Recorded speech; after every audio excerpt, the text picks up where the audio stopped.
Hello everyone, I hope you are doing good. This is Luqman Rafiq. I am the tutor for the paper F6 Taxation Pakistan variant. We are just going to start off this F6 Pakistan variant taxation webinar now. Can you just confirm to me if I am audible to all of you? Yeah, can you just confirm to me if I am audible to all of you?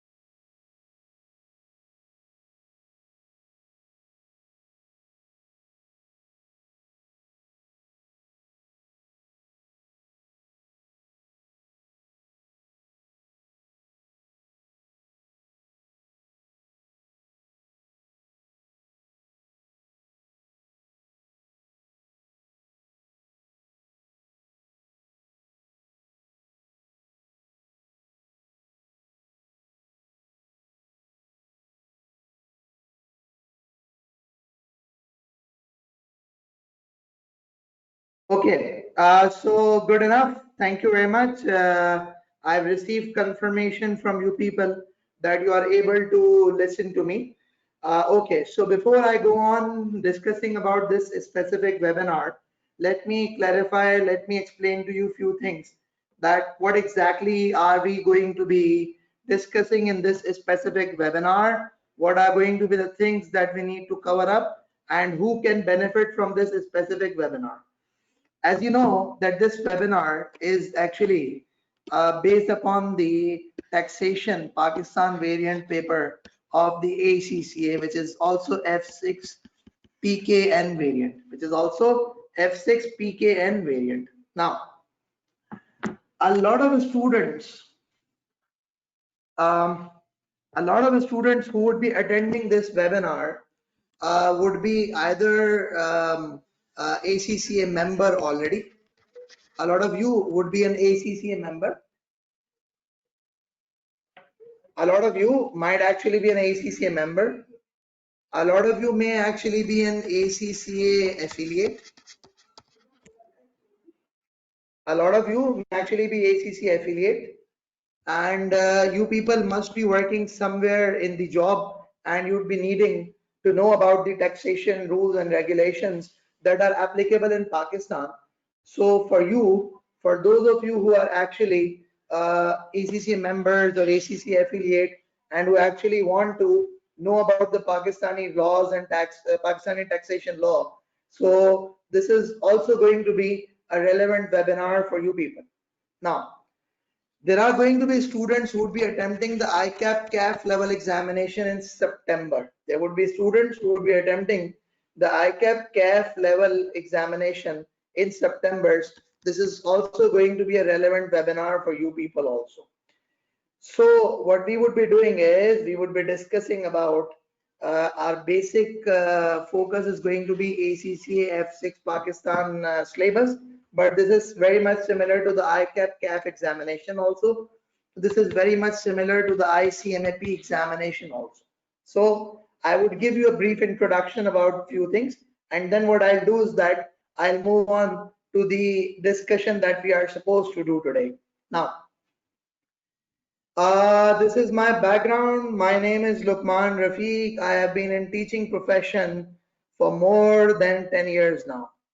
And with respect to the teaching, I have actually been teaching various subjects like financial accounting, financial reporting, the taxation, financial management, etc. These are the various type of subjects that I've been teaching for some time. In addition to this, I serve as a Chief Executive Officer of a Chartered Accountancy College, the name of which is Scribber College. And this is what my general brief profile is. Let me have a quick discussion about this taxation Pakistan variant. So let me explain to you that whenever you study the paper of taxation, remember, whenever you study the paper of taxation, So the multiple rules and regulation, multiple legislations that are applicable on any specific taxation exam. So the taxation rules and regulations that we would be covering in this specific webinar, that we would be referring to in this specific webinar, they would include the Income Tax Ordinance of 2001. They would include the Income Tax Rules 2002. The Income Tax Ordinance is the main law. The income tax rules actually tell you about the procedure, or actually tell you about the application of that law. So at times the law is not descriptive. The description of the law is given in the rules. So you would read the income tax ordinance, plus you would go through the income tax rules. I would be continuously referring them. The same goes for the Sales Tax Act also. So when we would be doing the sales tax, we would be going through the Sales Tax Act and rules also. And lastly, Finance Act 2019. Now, I'm assuming that every one of you who is attending this webinar has an idea about the concept of tax year. Let me explain to you what a tax year is. So just like we have got a financial year, we have got a concept of tax year also. Let me repeat, just like we have got a financial year, we have got a concept of tax year also. The tax year is basically a period over which tax authorities compute your tax liability, over which tax authorities compute your tax liability. So the period over which the tax authorities are going to compute your tax liability, that is considered to be the concept of tax year. Now let's just try to have an understanding about this tax year. Our tax year in Pakistan with respect to income tax ordinance is by default 1st July till 30th June. Let me repeat, tax year in Pakistan is from 1st July till 30th of June. Now, so basically if there is a period which is 1st July to 30th June, let's say if it is 1st July 2019 to 30th June 2020, so this is termed as tax year 2020. This is termed as tax year 2020. Now try to have an understanding about it. When it is termed as tax year 2020, let me repeat. If it is termed as tax year 2020, so this is what tax year 2020 actually means. Similarly, if the tax year ends on 31st June 2021, it would be termed as tax year 2021. Now what happens is the Finance Act 2019 was issued, and this Finance Act 2019 is applicable on tax year 2020. The Finance Act 2019 is applicable on tax year 2020. So when the ACCA examines you people, generally the ACCA examination take place in June 20 and December 20. So when the ACCA examines you for June 20 and December 20, it examines you on the basis of Finance Act 2019. Similarly, when the ACCA is going to be examining the students in September 20, it would also be examining on the basis of Finance Act 2019. So on this basis, you people would actually understand. Let me repeat, on this specific basis, you people would actually understand that the relevant Finance Act for you people is Finance Act 2019. So that's why what we are going to be doing is we would be talking about the Finance Act 2019 now. So it's actually going to be the Finance Act 2019 that we would be referring to. Okay, let's move a bit forward. This is a general approach to how the syllabus is examined. So you could see that the syllabus is going to be 3-hour computer-based examination with section A worth 30 marks and section B worth 70 marks. Section A of the paper of F6 Taxation Pakistan variant includes the 15 MCQs, which is worth 2 marks each, gives you 30 marks. You have got 4 questions, each of which is worth 10 marks each, and you've got 2 questions, each of which is worth 15 marks, gives you 100 marks in total. Now, Let's move a bit forward and let's discuss a bit further. So with respect to the syllabus, you would see that the many areas are there, but majorly this is all income tax.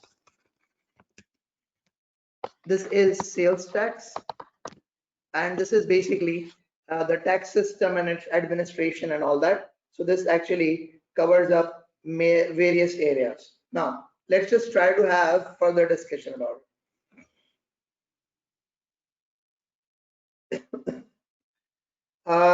The syllabus is mentioned in detail over here. I'm not going to be going through the syllabus right now, but I'm just going to refer to you the 5-day plan that I'm going to follow. I'm just going to refer to you the 5-day plan that I'm going to follow for this specific webinar. So let me actually tell you that what exactly am I going to be doing with respect to this specific webinar. So the first day, which is today, I'll be covering the sales tax portion, whatever the sales tax that is applicable in your whatever the sales tax that is applicable in your course, I'll be going through that sales tax area. The second thing is going to be the income from salary. The third is income from business. The fourth day I'll be covering the capital gains and income from property. And the fifth day I'll be talking about the miscellaneous areas. I'll be talking about the miscellaneous areas. So that's how I'm going to cover up the 5 days. That's how I'm going to cover up the 5 days of this specific webinar, which we are going to be understanding, that we are going to be covering now. So the first thing that I'm going to start off today will actually be what I'm going to start off with the sales tax. What I will be doing is I'll be talking about the sales tax. This is what I'm going to be starting off with. Okay, let me have a quick discussion, a quick introduction about the sales tax. The sales tax, which is also termed as the indirect tax, it is also termed as the consumption tax. So it is also termed as the value added tax. So these are the different names that are provided to the sales tax. So when we talk about the concept of sales tax, this is what sales tax is actually all about. It's indirect tax, consumption tax, value added tax. These are the various names that are given to sales tax. So when we talk about the concept of sales tax, there are two important terminologies with respect to sales tax. One of them is termed as input tax, and the other one of them is termed as output tax.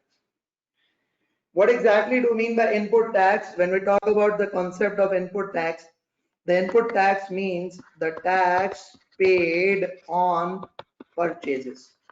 So whatever goods that you purchase, the tax that you pay on the purchase of those goods, that is considered to be your input tax. When we talk about the output tax, so output tax is the tax collected on sales. So the tax that you collect on the sales, that is considered to be your output tax. And when we talk about the concept of the sales tax liability, so the sales tax liability of any individual, any AOP, any company, which is more commonly known as the concept of person. So the sales tax liability of any person is simply the difference between the output tax and the input tax. The sales tax liability of any person is the difference between the output tax and the input tax. So that actually is the very basic concept of what the sales tax terminologies are, which is the input tax, output tax, and then we've got the sales tax liability. Now let's move a bit forward and let's discuss further. When we talk about the sales tax, you would come across different terminologies. What are going to be the different terminologies that you would come across? So you would come across the terminology of the person being referred as registered person or unregistered person. Registered person or unregistered person. Now when we talk about the concept of registered and unregistered from the perspective of sales tax, so what exactly do we mean by this concept? So registered means he is registered for sales tax purposes. He is registered for sales tax purposes. When we talk about the unregistered person, although there is a definition for unregistered person, but the unregistered person generally means that not registered for sales tax. The unregistered person would generally mean that a person who is not registered for the sales tax, that is considered to be an unregistered person. Now let's move a bit forward and discuss further. What happens is, if you are a registered person, you can claim input tax. You can claim input tax as adjustment, or you can claim the input tax as a refund. So let me repeat, if you are a registered person, so being a registered person, what privilege you have? One of them is the input tax, whatever tax that you pay on the purchase of goods, etc. You can claim that as an adjustment of your liability, or you can claim a refund for it. The second thing that happens with respect to the sales tax, that if you are registered for sales tax, so you can actually charge output tax. You can charge output tax. So when you are a registered person, what happens is you can claim the adjustment of input tax, you can claim the refund of input tax. But if you are not a registered person, if you are an unregistered person, so what happens is that being an unregistered person, you cannot adjust, you cannot claim refund of input tax. Furthermore, you cannot charge output tax. So these are all the things that you have to consider, you have to keep in mind, which is basically whenever we talk about the concept of being a registered person or being an unregistered person. So a registered person is somebody who is registered for sales tax purposes, and an unregistered person is somebody who is not registered for sales tax purposes. So is anyone having any questions till now? In case if you have got any questions, please feel free to ask, and I'll be very happy to answer, because if you keep on asking the question, that would make the session more interactive, and that would actually make it a better and good session for all of us.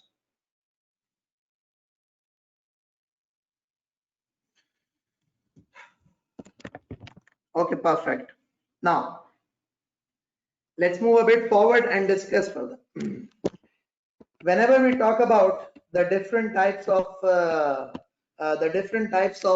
purchase, or the different type of sale values available to us with respect to the sales tax calculation, so you may actually come across the inclusive values, or you may come across exclusive values. The questions to the examination usually refer to inclusive value, usually refer to exclusive values. What exactly do you mean by an inclusive value? When we talk about the inclusive value, so this actually means this is including sales tax. The exclusive value means excluding sales tax. In Pakistan, the general rate of sales tax, which is also termed as GST, is 17%. The general rate of sales tax is actually 17%. So the general, because unless otherwise mentioned, the sales tax rate which is applicable in Pakistan is always going to be 17%.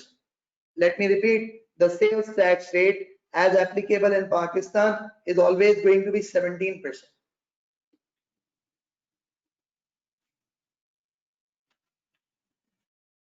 Okay, let me repeat now. So for example, if I'm being told that an entity made a sale of, let's say, 100,000, and if we are being told it's an inclusive value, so what does it mean? It would actually mean that this 100,000 is actually 117%. The X, which is the sale amount, is going to be 100%. That's what you are going to do. So let me repeat. In case if you are being provided inclusive value, the inclusive value means that it includes the sales tax. And if we are being provided exclusive values, so that means this 100,000 is actually 100%, and the X is going to be 17%. So you may charge the sales tax, you may calculate the sales tax using this specific thing. So if you have to calculate the sales tax, it has to be 17%. The sales tax you have to calculate, it's going to be 17% here also, but then the formula is going to be a bit different. So if I have to calculate the sales tax value in the first scenario, I would simply say that the sales tax is 100,000 divided by 117 multiplied by 17. That's how you'll get sales tax. If I talk about this specific scenario, I would say the sales tax is 100,000 divided by 100 multiplied by 17%. So sales tax is going to be 17,000 here, but in this specific scenario, the sales tax is going to be different. How much is it going to be? So let me explain to you. 100,000 divided by 117 multiplied by 17 gives you 14,530. That's what the sales tax is going to be. So when you would come across the different values, it's going to be an inclusive value, it's going to be an exclusive value. That's what the sales tax values could be. Now here is an important thing that you need to understand, which is the sales tax can be imposed on goods and the sales tax can be imposed on services. So the sales tax which is imposed on the goods comes under Federal Board of Revenue, the FBR. The other way around, you could say that it's actually the federal government who is in charge of the sales tax imposed on goods. But when we talk about the sales tax imposed on services, it comes under the provincial government. It comes under the provincial government, just like we have got SRB, which is Sindh Revenue Board. We have got PRA, which is the Punjab Revenue Authority. We have got KPKRA, which is the KPK Revenue Authority. They collect the sales tax on services.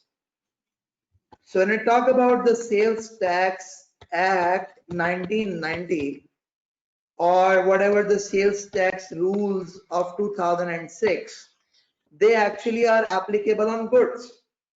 They're actually applicable on goods. When we talk about the concept of sales tax on services, the sales tax on services is basically every single authority like SRB, the Sindh Revenue Board, has introduced its own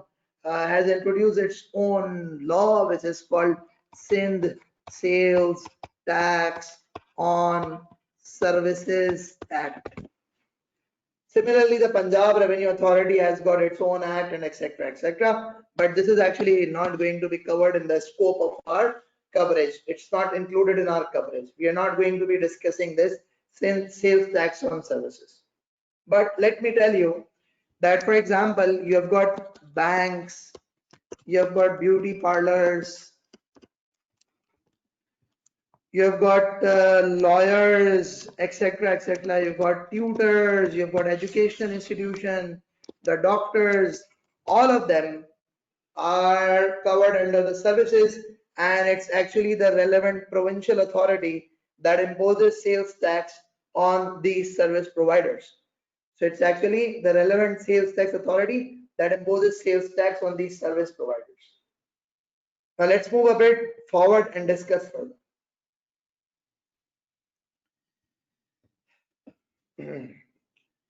So when we talk about the sales tax, so we are going to discuss about the supplies. I'm going to discuss about the concept of supplies. So whenever we talk about the concept of supplies, there are different types of supplies covered under the Sales Tax Act.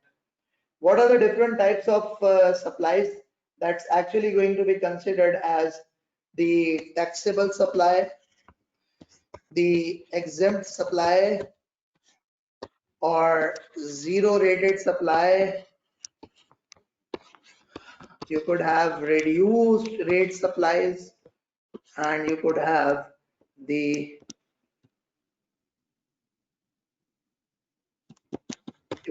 sixth schedule items. Now, what exactly is going to happen? Let's just have a discussion about this. Let's discuss about it. What actually happens is that when we talk about the concept of taxable supplies, this actually means that the supplies which are subject to sales tax, the supplies on which that sales tax is charged, or other way around, you could say that the sales tax is charged. The exempt supplies are going to be when no sales tax is charged. No sales tax is charged. So for example, if you are supplying, let's say, a cold drink, or you are supplying, let's say, Lay's chips to somebody, this is all going to be considered as a taxable supply. But if you are going to be, let's say, supplying some agricultural products, what do you mean by the agricultural product? Maybe, for example, you are supplying vegetables to somebody. Let me repeat. For example, if you are supplying vegetables to somebody, the vegetables come under the heading of exempt supplies. That means no sales tax is charged on them. Then what happens is there is zero rated supply where the sales tax is charged at the rate of 0%. Where the sales tax is charged at the rate of 0%.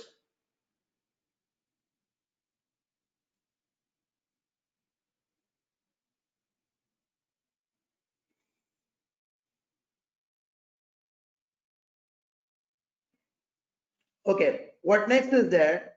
The next situation is you've got a reduced rate supply. There could be supplies on which the sales tax is charged at a rate of less than 17%, maybe 5%, maybe 8%, maybe 13%, etc., etc. So they are going to be considered as a reduced rate supplies.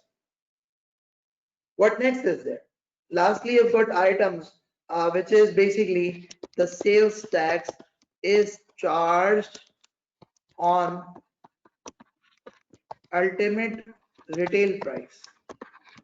So there are goods on which what happens is the manufacturer is required to pay the sales tax to the government on the ultimate retail price that he is going to be selling the goods at. So basically what happens is there are different types of supplies that are covered under the sales tax. So when we would be discussing about this sales tax, so remember what we would be doing is we would be talking about the input tax. We would be talking about the output tax. Once we have got whatever the input tax is, whatever we have got the output tax, then what we would do is that we would figure out the sales tax liability from it. And how would that be imposed? It's going to be output minus input. Okay, now basically the situation now is that since the objective of conducting this webinar is that we practice as many exam questions as possible. Let me repeat. The objective of conducting this webinar is that we practice as many questions as possible. So what we are going to do is that we are directly going to start off a past examination question. Remember, I would be referring to the exam questions from ICAP, from ICMAP, from ACCA, and from any other examining bodies, because the objective is to give you better understanding. The objective is to give you clearer understanding about the various areas that are being covered up in the syllabus. Okay, one of the student is asking me that what do you suggest as a practice material? So don't worry, I'm going to share the practice material to you people. You don't have to worry about it. I'll share the practice material to you people. Okay, one of the student is asking that is there a WhatsApp group? Yes, there is a WhatsApp group. There is a WhatsApp group. I'll just try to figure out that how could I send across the link of the WhatsApp group to you. So let me try to see that what is the maximum that I can do. Okay, there is a question. How beneficial is it going to be for the students who are willing to attempt PKN variant in December 20? Very much relevant, because whatever that I'm teaching is going to be the part and parcel of that specific syllabus.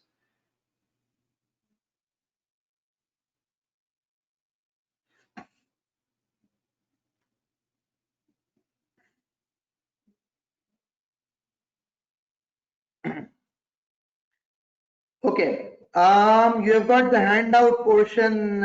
You've got the handouts available to you. And under the handout section, what you would do is that you would find various questions. So amongst the various questions that we are going to cover up, I will first of all refer to one of the examination question of ACCA, the name of which is Umar Limited. So I hope you people have got access to this question, please. If you haven't got access, you can download the question in the, you can download this question in the handout section of this specific webinar.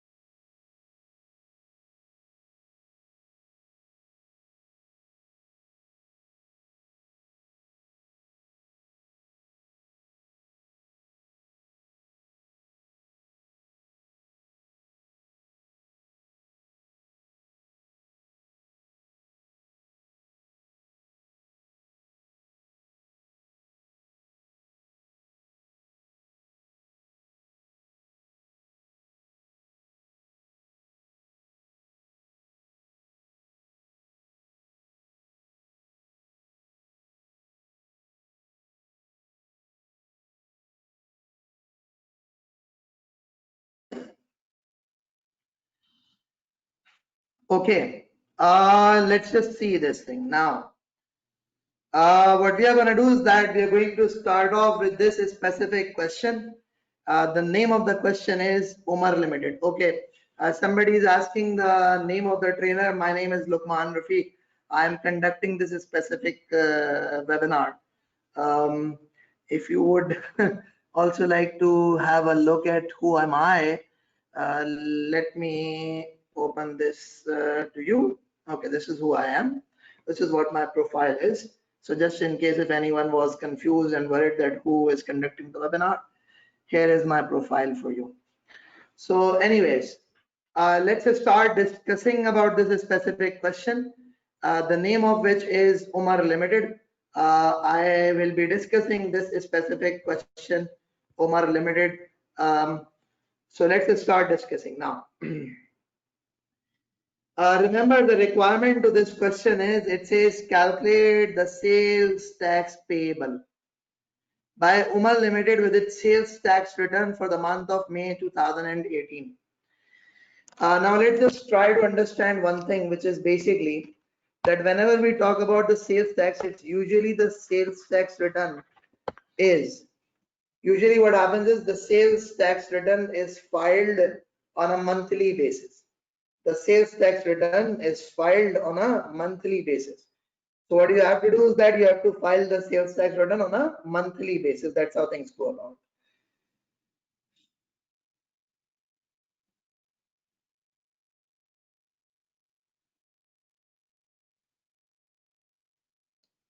Okay, so what you have to do is that you have to compute the sales tax liability for the month of May 2018.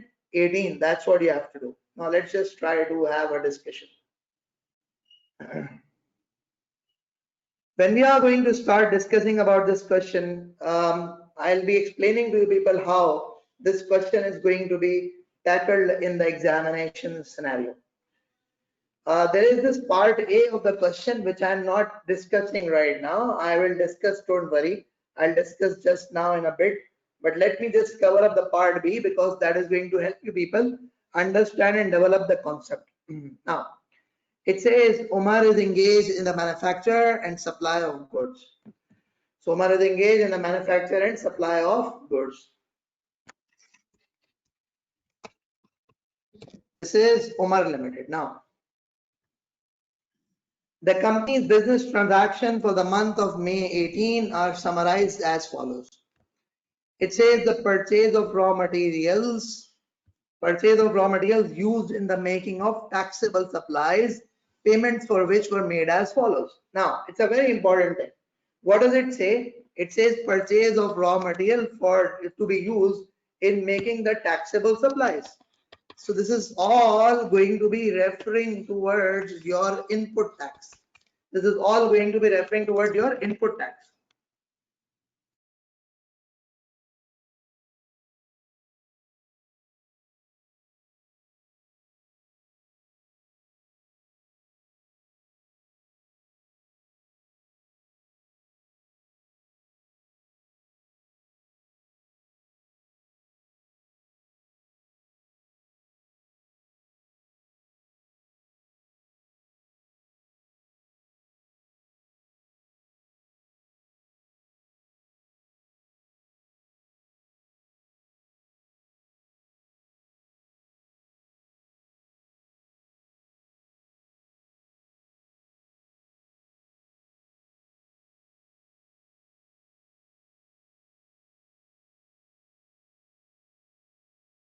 Okay, so that means this is actually the taxable supplies that we are going to be talking about. Now, let's try to understand.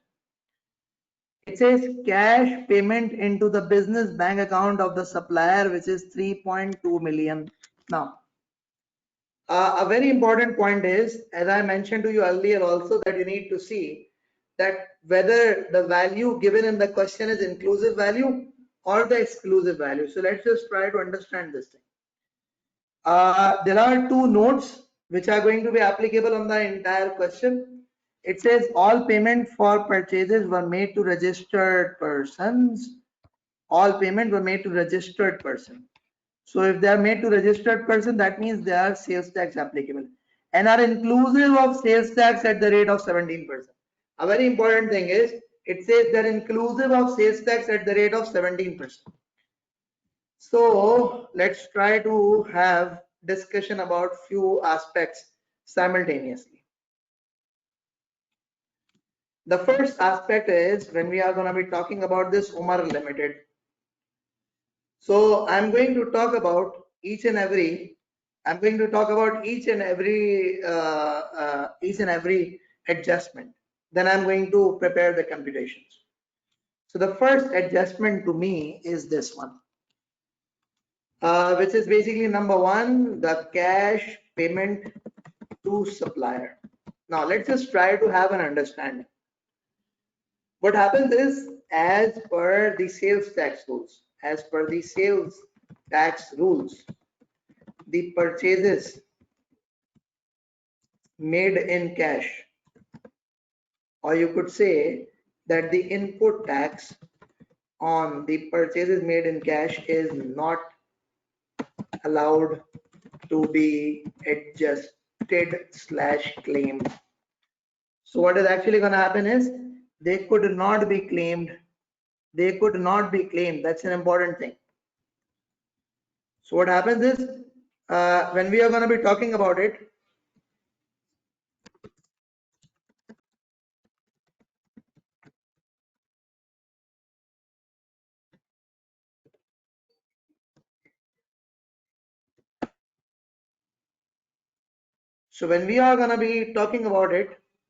the important thing is you need to understand that the cash payment made to suppliers, because what happens is the payments for the purchases must be made through banking channel. Now, what exactly do we mean by the payment must be made through banking channel? That's a very important thing. When we talk about that the payment must be made through banking channel, so the banking channel could be anything.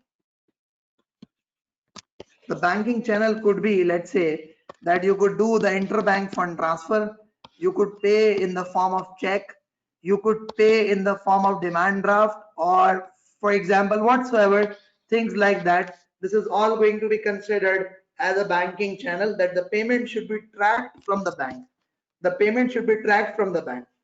And another important thing is it should always be your business bank account. What exactly do we mean by business bank account? The business bank account is the bank account which is declared to sales tax authorities. So a very important thing is you can only claim input. If you make payment through banking channel. And when we talk about the banking channel would mean that what you need to make sure is that, let me repeat, what you need to make sure is that it's your business bank account that must be used, and the business bank account means the bank account which is declared to the sales tax authority. That's what it should be done.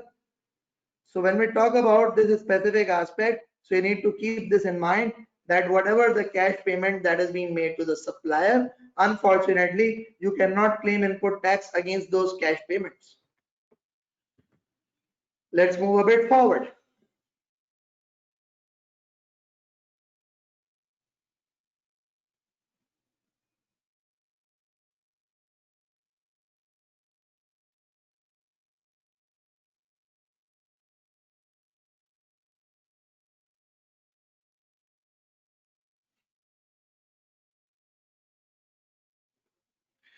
Okay, now let's move a bit forward and discuss further. It says the credit card payment. What is it? It's actually a credit card payment verifiable from the bank statements of Umar Limited and the supplier. So what has actually happened is that you have actually made a payment from the credit card. See, the credit card payment is actually a banking channel. So if the credit card payment has been made, it's actually a banking channel, and if it is a banking channel, so that is okay, that is acceptable. So the input tax on this one is going to be allowed. The third one of them is, it says the online transfer of funds from the business bank account of Umar Limited to business bank account of the supplier. So this is also going to be okay, because what has happened is the payment has been made from the business bank account.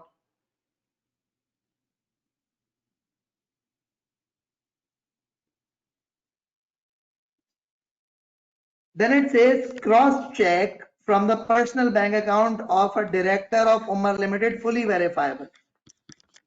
This won't be claimed. Now you would say why? Because what happens is the payment made from personal bank account.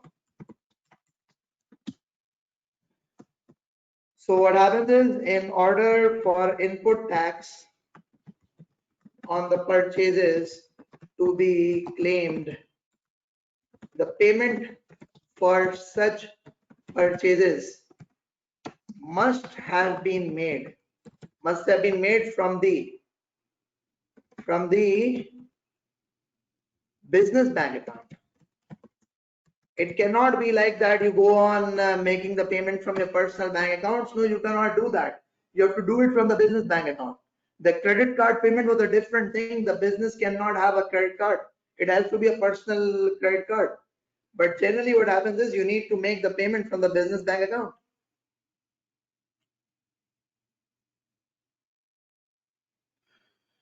Okay, let's move a bit forward and discuss further. If I move a bit further, let's try to have a discussion.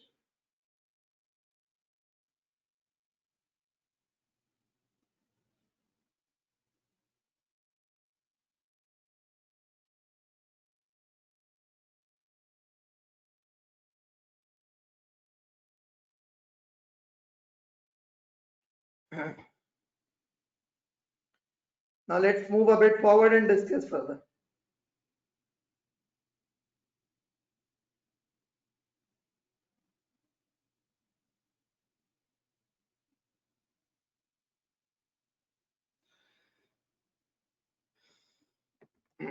The next thing is, it says the purchases of raw materials used exclusively in the making of exempt supplies. Now try to have an understanding that what do you mean by this purchases of raw material on the used exclusively in the making of exempt supplies. Try to have an understanding that how exactly are you going to account for it. So when we talk about this specific purchases, you need to understand this thing, that the input tax would not be allowed. Why? The reason being that such purchases are made for the exempt supplies. So basically what you are going to do is that you are going to say the purchases made for exempt supplies. Since no tax is applicable on the exempt sales, therefore input tax is also not allowed to be claimed, adjusted, refunded on the goods purchased for the manufacture of exempt supplies. So since the exempt supplies, I mean, you are being specifically told that these purchases are made for the exempt supplies. So if these purchases are made for the exempt supplies, so ultimately what is going to happen is no input tax would be allowed to be claimed. No input tax would be allowed to be claimed on this. Let's move a bit forward. It says purchase of raw materials used exclusively in the making of zero rated supplies. Now, what the examiner has told you is that he says that the purchases of raw material used exclusively in the making of zero rated supply. So this zero rated supply input tax would be claimable.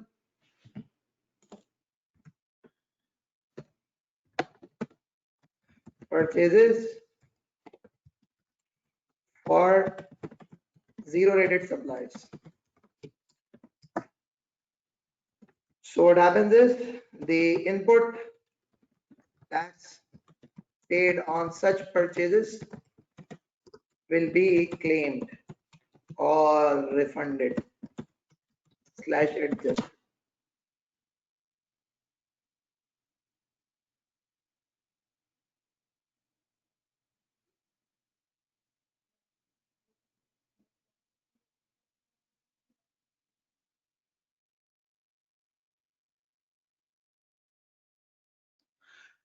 Now let's move a bit forward. So the adjustment number 1, 2, 3, we have discussed about these 3 adjustments up till now. They all pertain to the input tax, so we are going to talk about them a bit later. Let's move a bit forward and discuss further. It says sale of zero rated goods to registered persons. Sale of zero rated goods to registered persons. So when you are going to be selling zero rated goods to registered persons, 0% sales tax is going to be charged. When you are going to be selling zero rated goods to the registered person, 0% sales tax is going to be charged. It says sale of exempt goods to unregistered person. So when you would be selling the exempt goods to unregistered person, so there is no tax charge on this exempt sales because they're exempt goods. The next thing is it says sale of taxable goods to unregistered person. So remember, when you sell the goods to unregistered person, so there is one thing that you need to keep in mind, which is this is pertaining to note number 6. Okay, this is note number 6. The sales made to unregistered person. So remember, whenever the sales are made to unregistered person, a further tax of 3% is applicable on all sales made to unregistered person. That is, in addition to the general sales tax rate of 17%, 3% more sales tax is charged upon the unregistered persons. That's what you have to do. That's what you have to keep in mind. That a further tax of 3% is applicable on sales made to unregistered person. So what happens is, whenever you make sales to these unregistered person, let me see this thing, that whenever you make sales to unregistered person, remember that you are going to charge, remember that you are going to charge an additional 3% tax on it, and that's actually termed as a further tax. What is it termed as a further tax?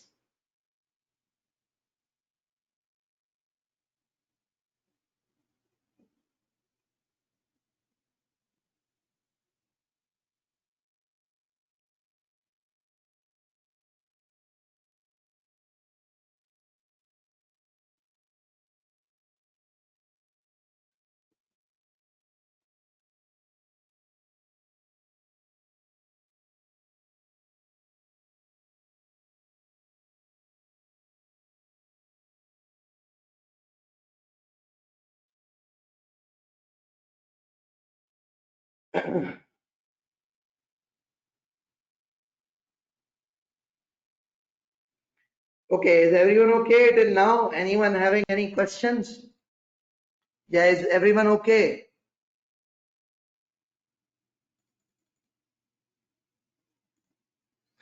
Okay, good enough. Let's move a bit forward and discuss a bit further. Now, what would happen is that the next thing is, it says the advance payment received in May 2018. What happens is, it's the advance payment which is received in May 18 for the supply of taxable goods to registered person made in August 18. It says advance payment received in May 18 for the supply of taxable goods to registered persons made in August 18. Now, what do we mean by this? Try to have an understanding of this.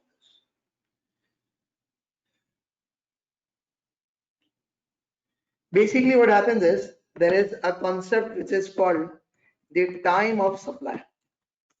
When we talk about the sales tax, there is actually a concept which is called time of supply. So the time of supply is basically, time of supply is important in order to establish that when the sales tax would be charged or applicable. So as per the Sales Tax Act 1990, the time of supply is the earlier of the date when payment is received, or the date when the goods are delivered or made available.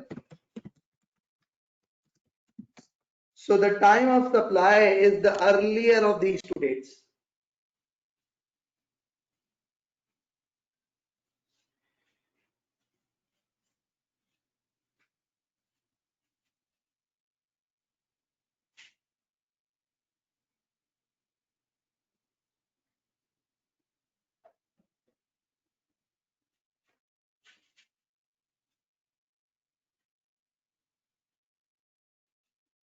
So the time of supply is the earlier of these two dates, which is either the date when the payment is received or the date when the goods are delivered or made available. Now, what I'm going to do now is I'm going to go on discussing about this Omar company question. So let's talk and let's discuss. What is actually going to happen in this specific scenario is, the first thing that you need to do is that you need to talk about the input tax. Let's talk about the input tax.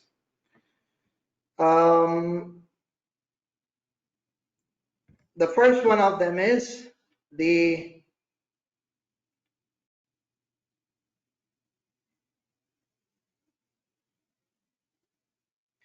cash payment into the business bank account of supplier. Cash payment into the business bank account. So what actually happens is, if there is a cash payment into the business bank account, how much is the amount? It was 3.2 million. 3.2 million.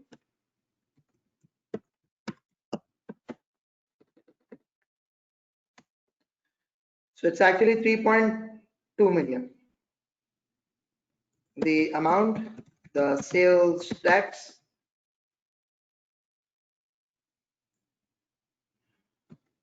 So what happens is there is this comment. So the comment is it's actually ignored because payment is in the form of cash. So what are we going to do? We're going to ignore it because the payment is in the form of cash.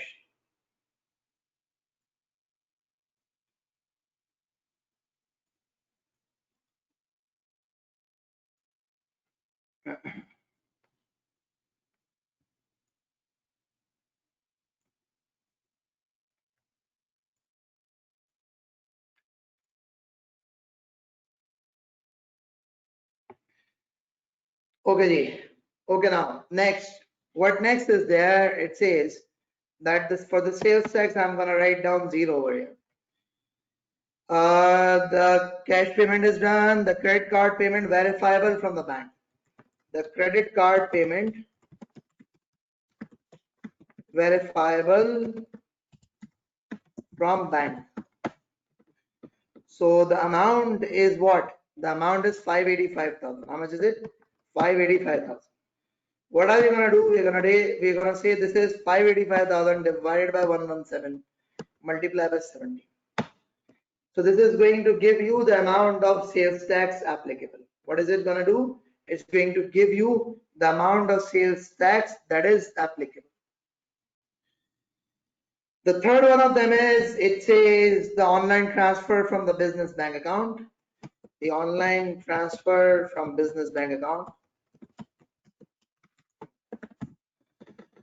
It's going to be what? The amount is 4,68,000. How much is it? 4,68,000. What next is there? It says the cross check from the personal bank account of director. Cross check from personal bank account.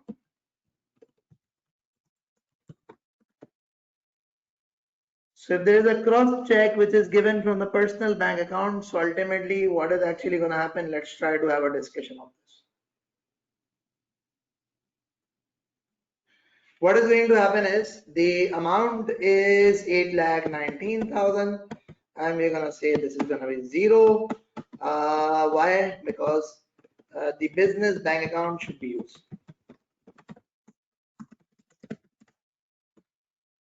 Then what else do we have? We've got the purchases of raw material exclusively used in the making of exempt supply. Raw material for the exempt supply, it's 1.2 million. You would say the input tax paid is not adjustable. Then it says the purchase of raw material used exclusively in making of zero rated supply, raw material for zero rated supply. It's going to be what? It's going to be 1755,000. This is going to be claimable. So this is what it is going to be. Now, okay, so we are done with the input tax aspect of this question. This is what input tax aspect of the question.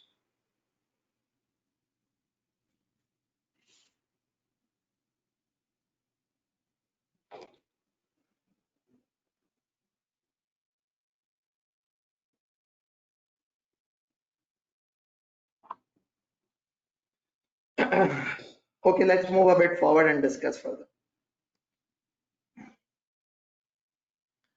Further, it says that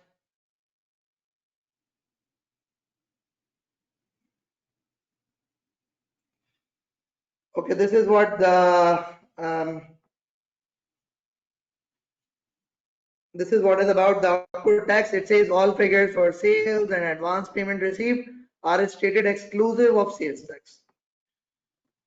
I can add up one more column here, which is basically I could add up the sales tax rate column here. So it's all going to be 17%, 17%, 17%. I could have probably added up this is specific. This is this divided by 1 plus this multiplied by T31. But since we have to actually say this is not applicable, this is okay, this is okay, this is again not going to be applicable, this is again not going to be applicable, this is 0%. Okay, now this is 17%. Okay, now so we have got the details of the input tax. Is anyone having any questions here? Anyone having any questions here, please? If you do have any question, do let me know, please. Thank you.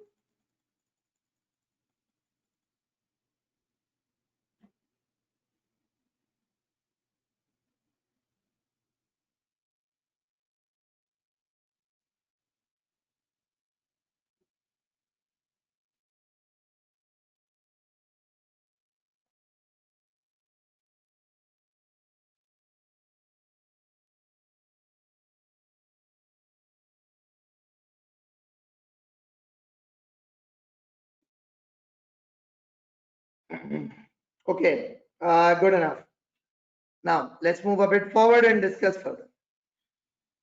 So the input tax is done. Let's talk about the output tax. Let's talk about the output tax aspect. So when we are going to be talking about the output tax, let's try to have a discussion. It says sales of zero rated goods to registered person, zero rated goods. How much is the sale amount? It's 4.7 million. Sales tax rate is 0% since it's going to be what? It's going to be a simple exclusive value, so that's why you'll apply the direct sales tax rate. The next thing is it says sales of exempt goods to unregistered person. There's this exempt goods to unregistered person. So the amount of the sales is 5 million. Again, no sales tax is going to be applicable over here. It's not even going to be 0%. Then it's sales of taxable goods to unregistered person. So what is going to happen is taxable goods to unregistered person. The amount of sales is what? 6 million. It's going to be 17% here. And there is this further tax on taxable goods to unregistered person, which is going to be what? This 6 million into 3%. Then what else we have? We have got advance payment. The advance payment is what? The advance payment is 2.5 million. So hence what happens is this is going to be termed as your output tax, and this further tax is not included within the output tax computation, but it is summed up. Actually, it's presented under the output tax, so it's a output and further tax.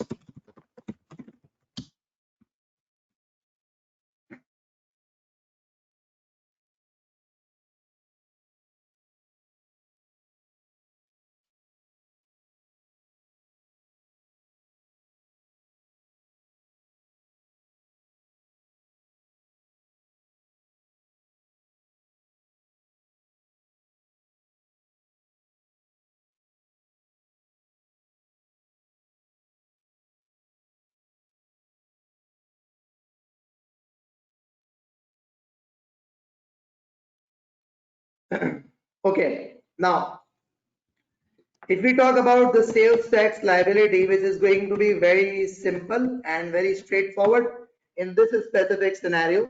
So the sales tax liability is going to be your output tax, which is this the output tax, which is going to be this much.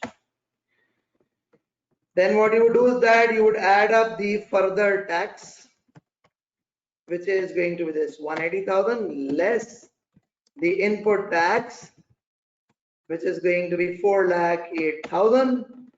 Resultingly, the difference is going to be what?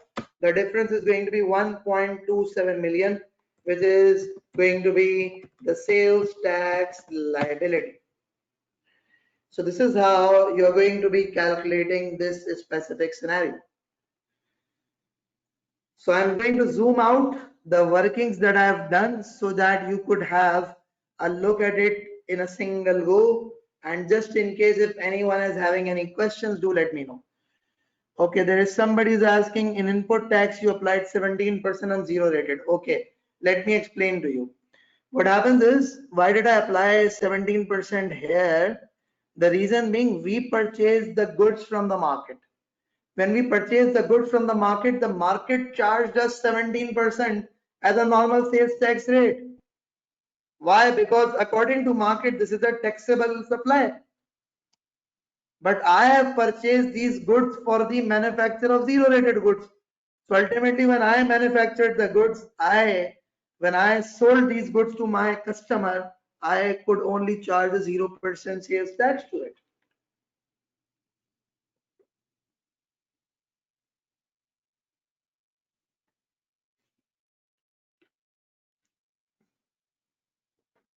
Is that okay now? Yeah, are you okay with it?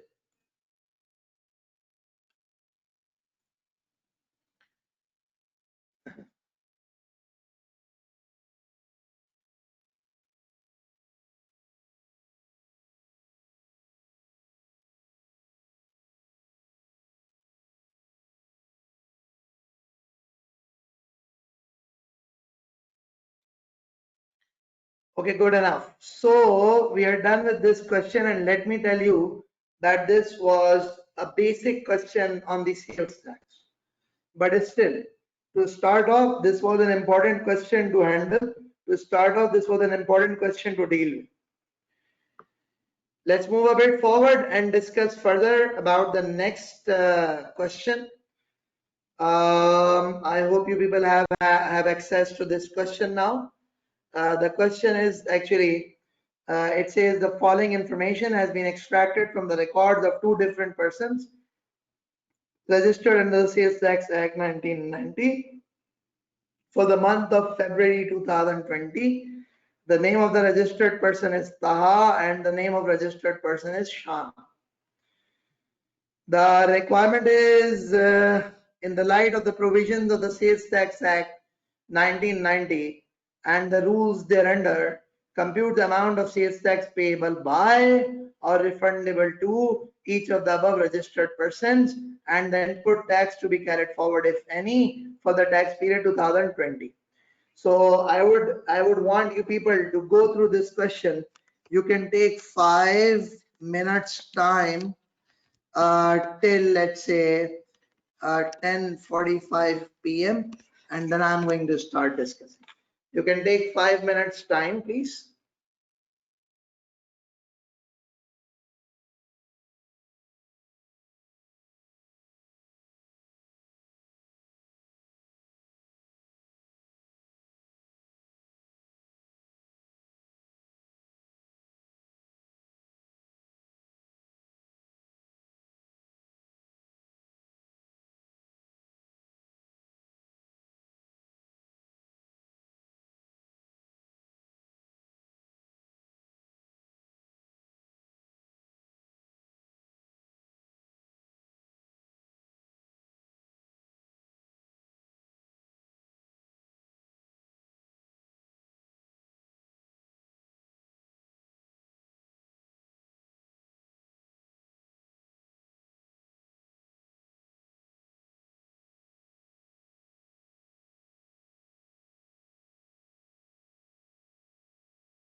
Okay, so let's just start discussing about this question. There are actually two persons with whom, from whom's perspective, we need to calculate the sales tax liability. So let's talk about the first person, the name of which is Taha. We are being told that the purchases are from registered person, 0. From unregistered person, that means there is no sales tax involved here. The exempt goods, nothing. Fixed assets, machinery from a registered supplier, note A, 5 million. When you're gonna go for note A, it says in case of Taha, the machinery has been used for exempt as well as zero rated supplies. The machinery has been used for exempt as well as zero rated supplies. Now, so it says taxable supplies to registered person, 0. Taxable supplies to unregistered person is 2 million, okay. Exempt supplies to unregistered person is 3.8 million, okay. And then we are being told that zero rated supplies is 2.5 million. So it says in case of Taha, the machinery has been used for exempt as well as zero rated supplies. It's used for exempt as well as zero rated supplies. Try to understand this.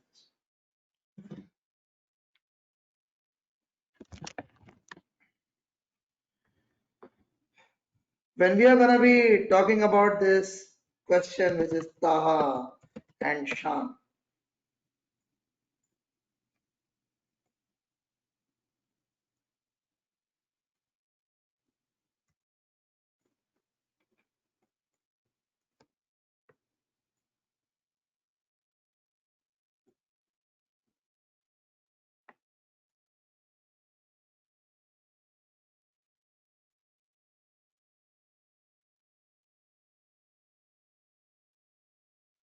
I'm using the same format that I used in the previous question, just to make things easy for myself. So the first one of them is Taha, whom I am going to refer to. If I talk about the input tax, so what do you have got? What have you got? Taxable supplies from unregistered person. It's going to be the taxable supplies from unregistered person. So how much is it? It's actually 3.5 million. The sales tax would not be applicable on this. So this into this is going to be nothing. So what happens is an unregistered person does not charge sales tax on supplies made by him. So an unregistered person does not charge sales tax on the supplies made by him. That's something that you're going to be talking about. There is exempt goods, there is the fixed asset from a registered supplier. Then you've got the fixed assets from a registered supplier. How much is this fixed asset? It's 5 million. How much? 5 million. 17%.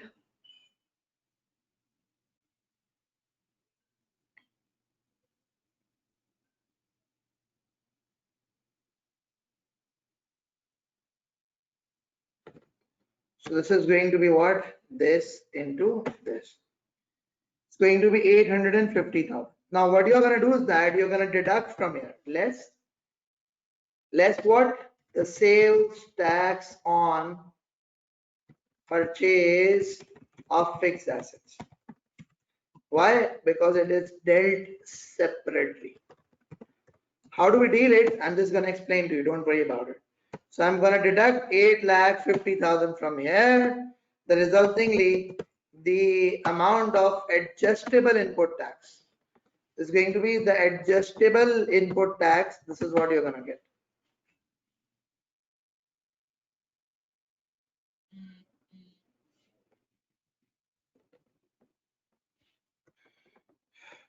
Now let's move a bit forward and let's talk about the output tax of this specific scenario. So when you're going to be talking about Mr. Taha, he supplies to registered person.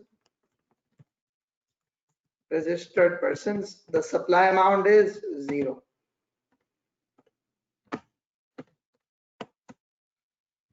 Then he supplied to unregistered person.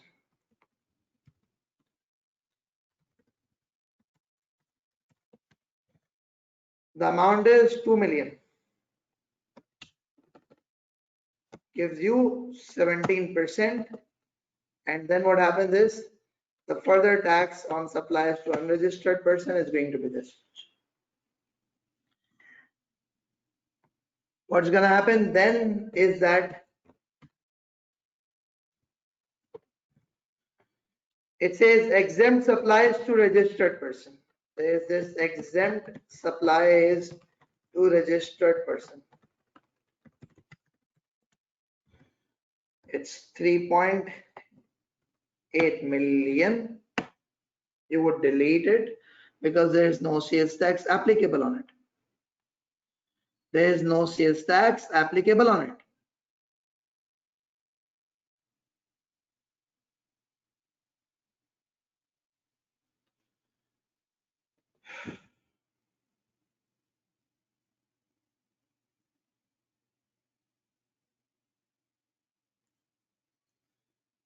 Now what next is there? It says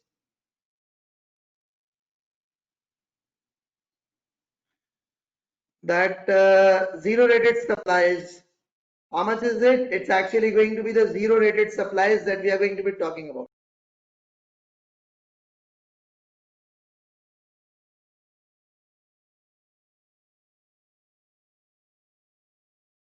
Okay, so we are going to talk about this what the exempt, you've got exempt supplies and you've got zero rated supplies. You've got zero rated supplies. The zero rated supplies are what? It's about 2.5 million. This is what it is. So hence what happens is the output tax turns out to be what? The output tax turns out to be 3,40,000. There's this further tax also. Now, what is going to happen now? So you need to understand something, which is basically that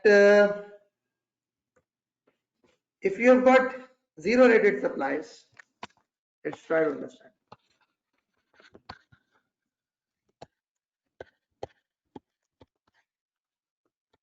Then the input tax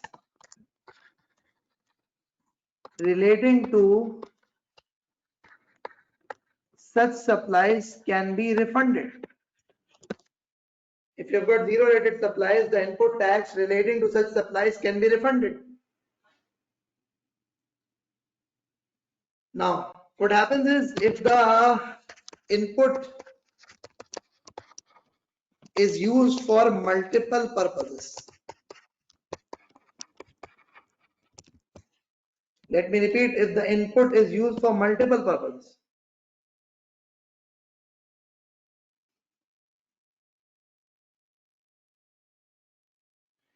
Then what happens is that it needs to be allocated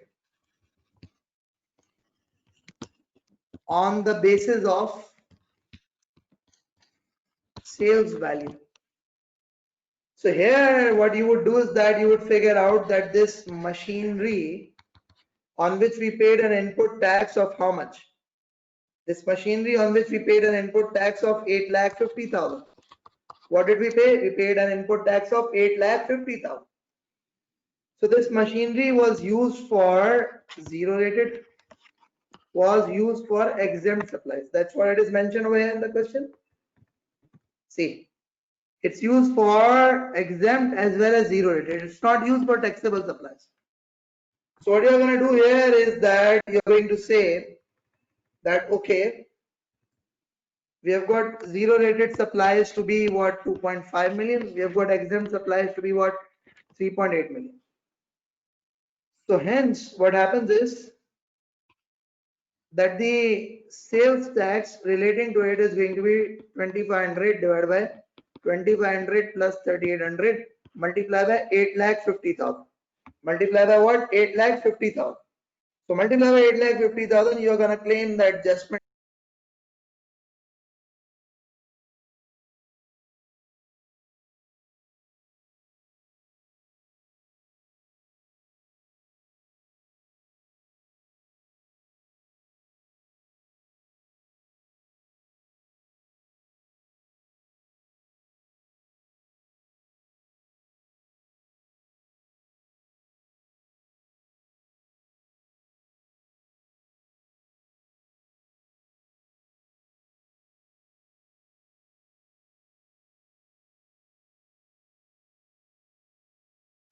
Okay, so let's talk about it.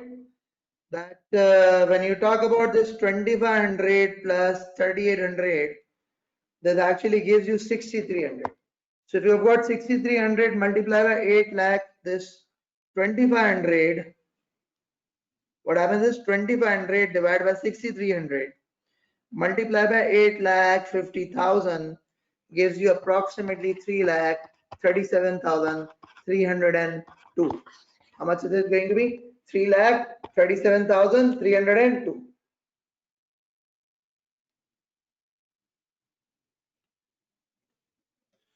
So what's going to happen now? Try to understand this thing.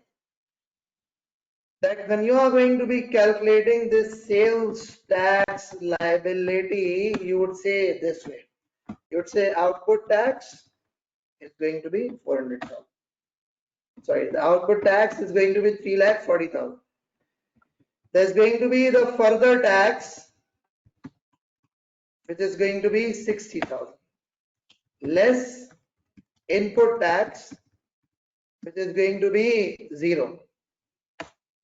So hence what happens is you've got the sales tax liability,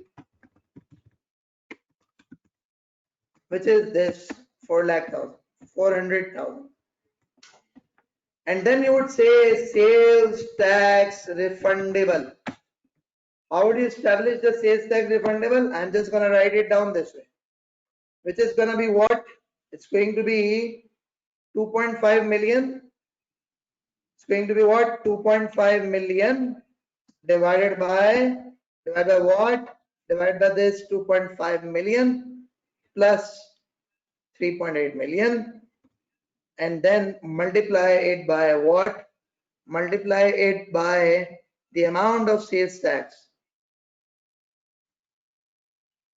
that's paid for the fixed asset.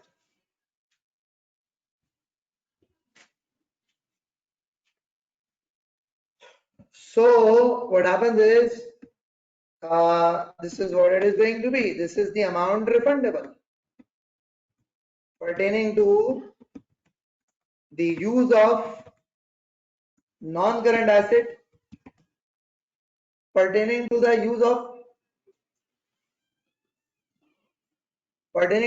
of non-current asset for the zero rated supplies. So that's what you're going to do.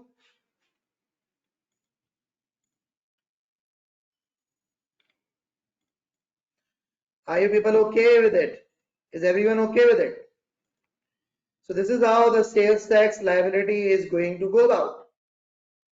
This is how the sales tax liability is going to operate. Yeah, anyone having any questions here?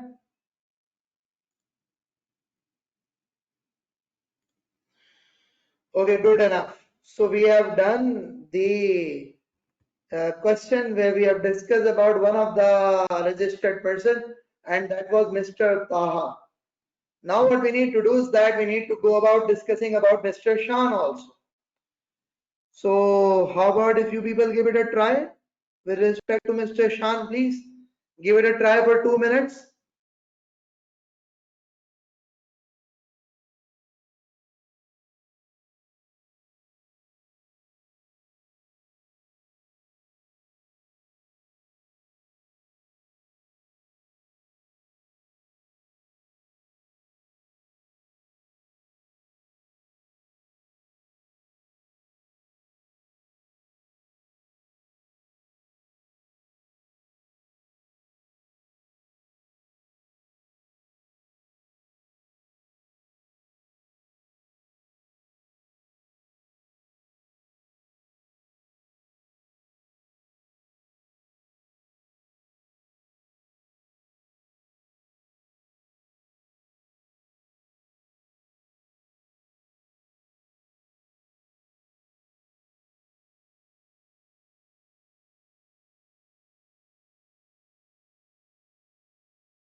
Okay, so let's just start discussing about this second part.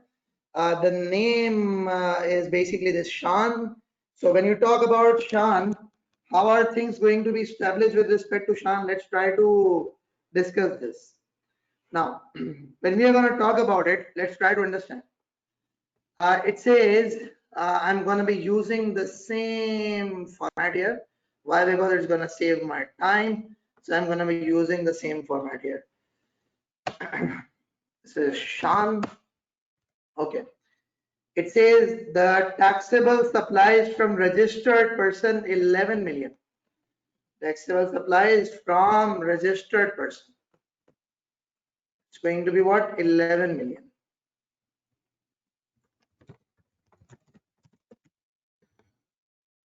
It's going to be 11 million. The sales tax rate is 17%. Let me just check if it's inclusive or exclusive. Okay, it says all figures are exclusive of sales tax. So if it's exclusive of sales tax, this is what it is going to be. Let's move a bit forward. It says taxable supplies from unregistered person. Not applicable here. Exempt goods 3 million. The exempt goods, which is basically 3 million. So it's gonna be what? 0, nothing. Then you've got fixed asset from a registered supplier. The fixed asset from registered supplier. The fixed asset from registered supplier is what? It's 6 million. Again, 17% rate is applicable over here. So that's what it is. The 17% rate is applicable. So that's what we have figured out. Now let's just try to discuss further.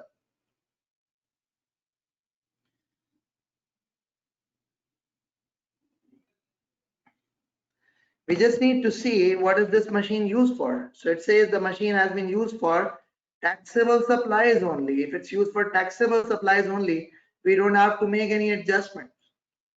So this is what you're gonna get. You're gonna get an adjustable input tax here. Let's move a bit forward. We've got details about the taxable supplies. Now, let's discuss further and talk about the output tax here. It says the taxable supplies to registered person is what? 10 million. It's 17%. Then to unregistered person is going to be what? 0. Then it says exempt supplies to registered person, which is going to be what? 5.5 million. Exempt supplies, right? So it's going to be nothing over here. The 0 rated are nothing. So resultingly, that's what you're gonna get, 1.7 million. Now let's try to have an understanding. The further taxes, again, nothing. Now in this specific scenario, when we are going to be talking about when we are going to be talking about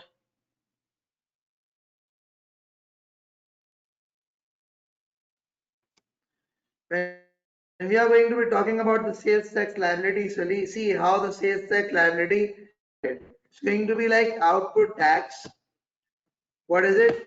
It's 1.7 million. And what happens is you would say 90%. Okay, now what happens is less the input tax adjustment. Now the input tax adjustment that is going to be allowed is going to be the 90% of output.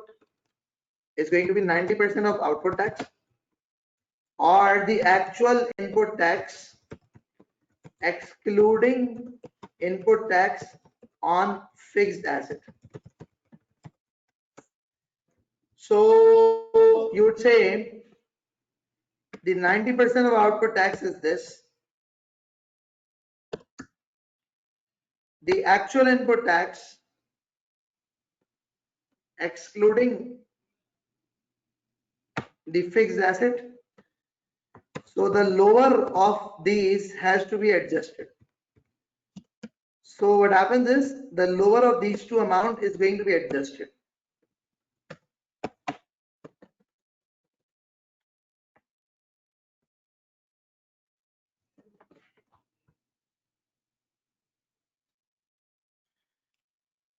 Then what happens is the sales tax on fixed assets,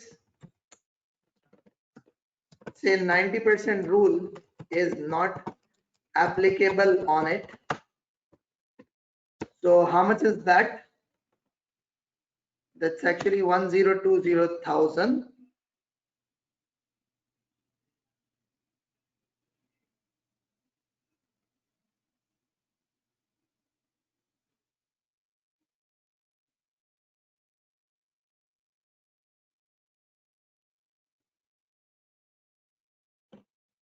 So you would have the excess of input over output. How much does that turn out to be? So it actually turns out to be this much. How much does it turn out to be? This much. Now what next is there? Let's try to have an understanding.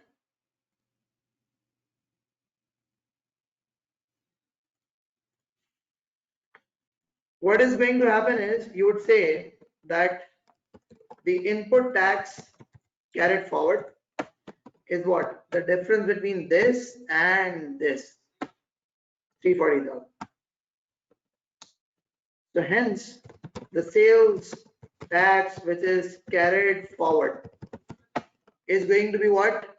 Is going to be the sum of these two. So hence 1190 is what the sales tax which is gonna be carried forward. 1190 is going to be the sales tax which is going to be carried forward.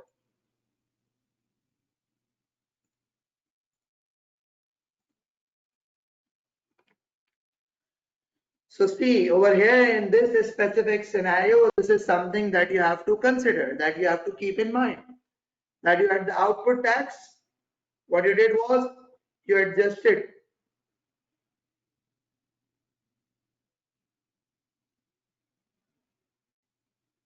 you had the output tax, you had this 90% of the output tax adjusted.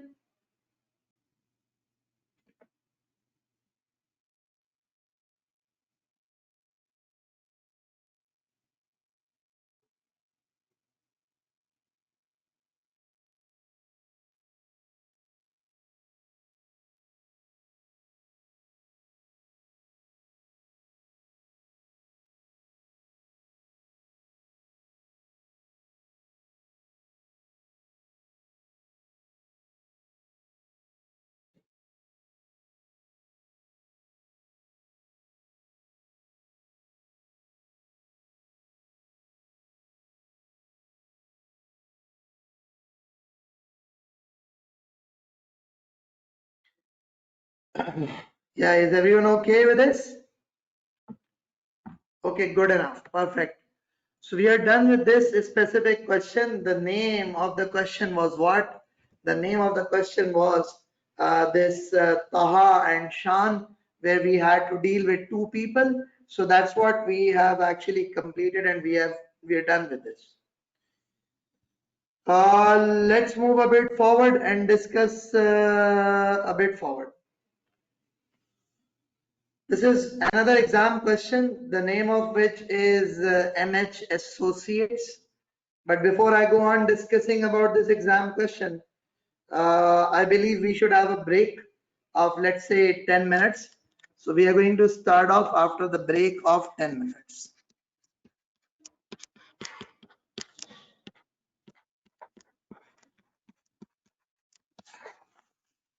We will start off after a break of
Okay, so we are back again. Let's start discussing further.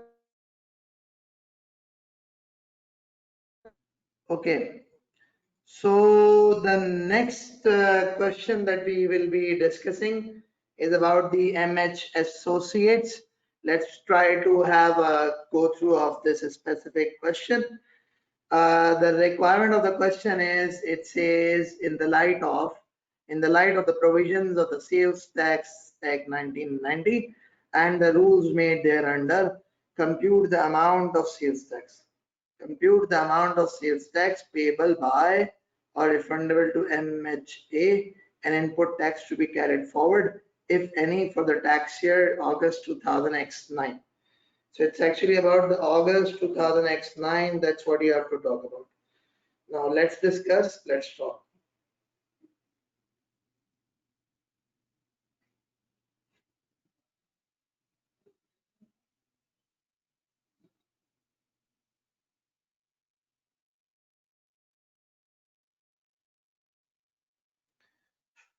Okay.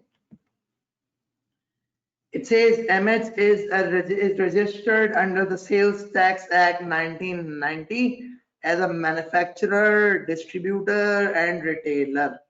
So MH is registered as a sales tax manufacturer, distributor, and retailer. Following information has been provided by MHA for the month of August 2000X9.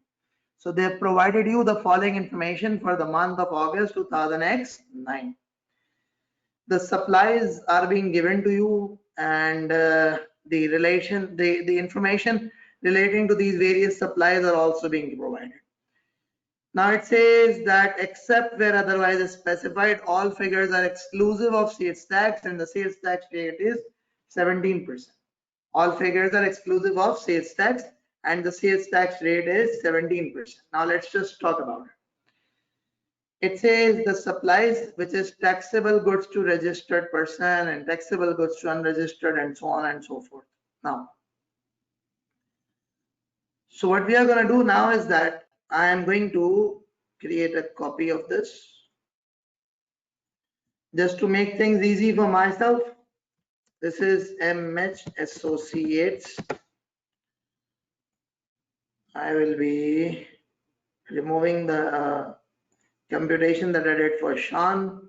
This is MH Associates. Okay.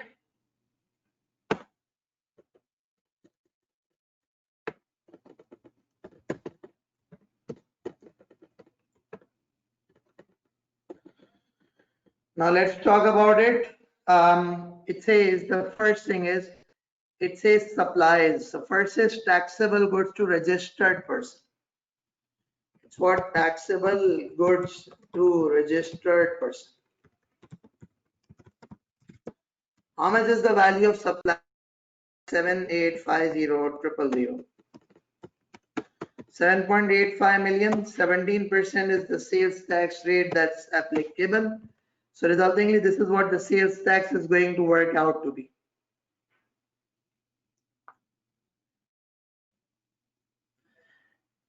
Then what happens is, it says taxable goods to unregistered person. So you've got the supplies which are made to unregistered persons. How much is that going to be? 8,15,000. It's going to be 17% again, and ultimately you would be charging a 3% further tax. What would you be doing? You would be charging 3% further tax.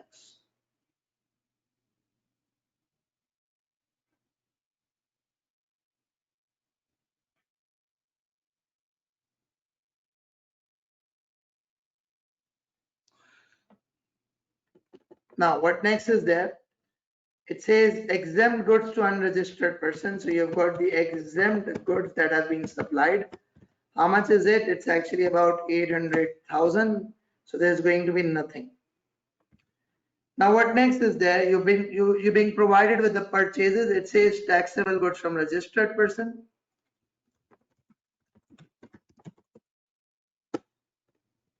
Taxable goods from registered person. Then it says exempt goods. Then it says taxable goods from unregistered person. Ultimately, what's going to happen is it's 5.4 million, 1.5 and 1.1, 1.5 million and 1.1 million. Ultimately, it's 17%. There's nothing with respect to all of this because the unregistered person cannot charge sales tax. So what we have done is we have done this portion, we have done this portion. Now let's just try to incorporate all of the information that is mentioned here. First of all, it says supplies of taxable goods to registered include an invoice which is erroneously issued to Rashid for 270, whereas the correct amount of invoice was 7,20,000. So there was an error with respect to the invoice. So what happens is there is this, the output tax. What you need to do is that you need to say that adjustment for errors to Rashid. It's going to be 7 lakh 20 lakh 2 lakh 70 less 2 lakh 70. Why? Because you have recognized 2 lakh 70, whereas the correct amount must have been 7 lakh 20,000. 7 lakh 20,000 less 2 lakh 70,000 gives you 17%. Hence, this is an adjustment. Next, it says supplies of taxable goods to unregistered include sale of 365,000 to end consumers. So what happens is when you're going to be talking about this unregistered person is 8 lakh 15 less 3 lakh 60. Sorry, 3 lakh 65,000. Now, why are we going to have this adjustment? It's because 3 lakh 65,000. Why? Because further tax is not applicable on goods supplied to end consumers. The further tax is not applicable to the goods that are supplied to the end consumers.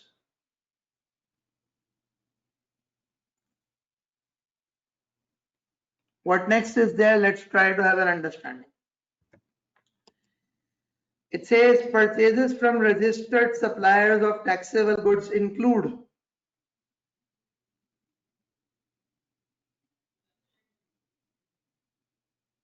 the purchases from registered supplier of taxable goods include what? It says an amount of 1.8 million paid for purchases of raw material. However, only 40% of the goods were supplied during August 2009. So when we are going to be talking about the input, the payment in relation to 40% goods received. So you'd say no as the time of supply is earlier of date when payment is made or the date when goods are made available. Hence, this supply of 1.8 million is to be included in purchases and has already been included.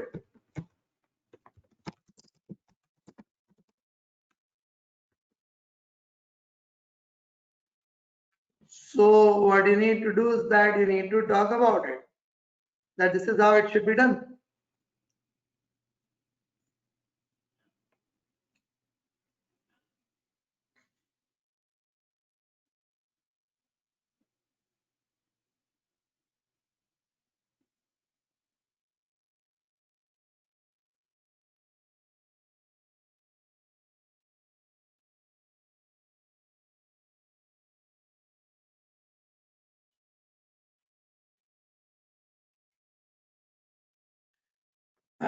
Let's move a bit forward and discuss further. So it's actually about 1.8 million and no adjustment needs to be done because it's already included in it. It's already included. So you don't have to make a separate adjustment for it. Now what next is there? It says goods worth rupee 1.2 million for which the discrepancy has been indicated by the crest. Crest is computerized risk evaluation of the sales tax. So what is actually going to happen is that you would say that there's going to be less the discrepancy goods.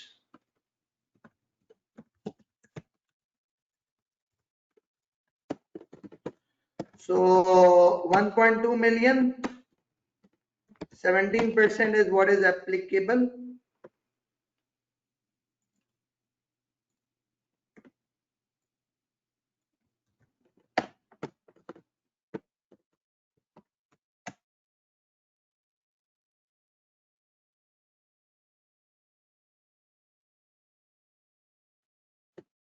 Okay, so now let's move a bit forward. It says two machines costing two machines A and B costing 900 and 1.2 were acquired and commissioned into operation on 15th August 9.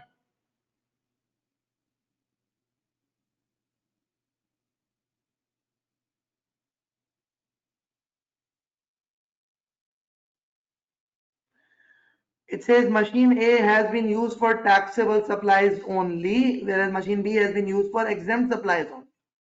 Now you've got two machines. You've got machine A, you've got machine B. Machine A is used for taxable goods, machine B is used for exempt goods. How much is it, the amount? It's 900,000. The amount is 1.2 million. 17% is the applicable rate.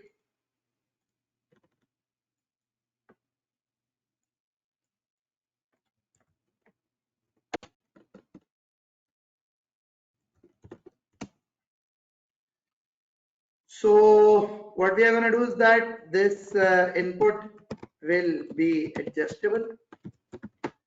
This will not be adjustable. Let's move a bit forward and discuss further. We'll discuss a bit more about it. Now it says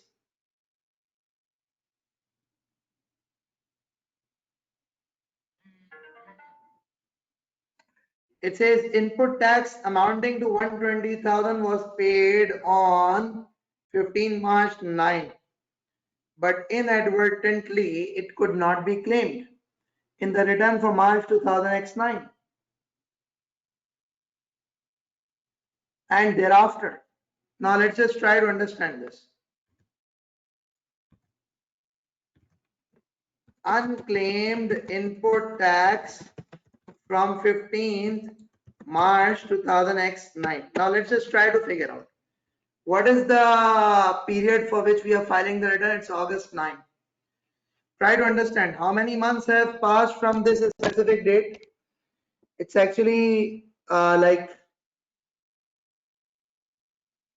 April, May, June, July, August. 1, 2, 3, 4, 5. What you're going to do is that you're going to say that this 120,000 is going to be allowed because this can be claimed because 6 months have not expired. This can be claimed because 6 months have not expired. So this can be claimed because 6 months have not expired.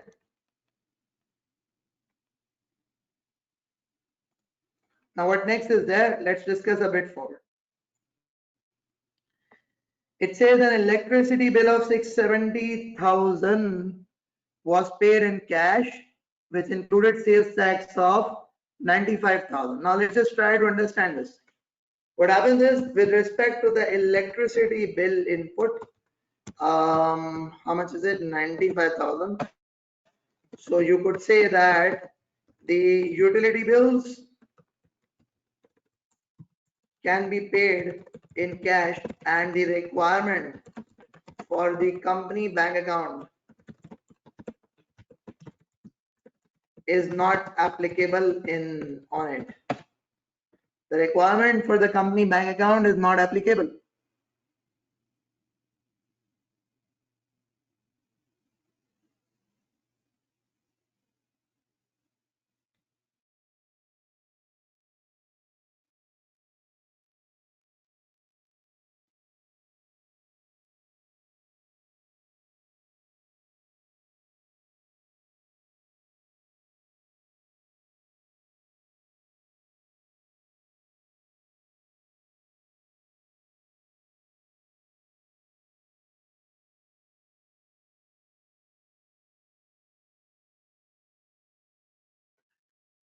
Okay, let's move a bit forward.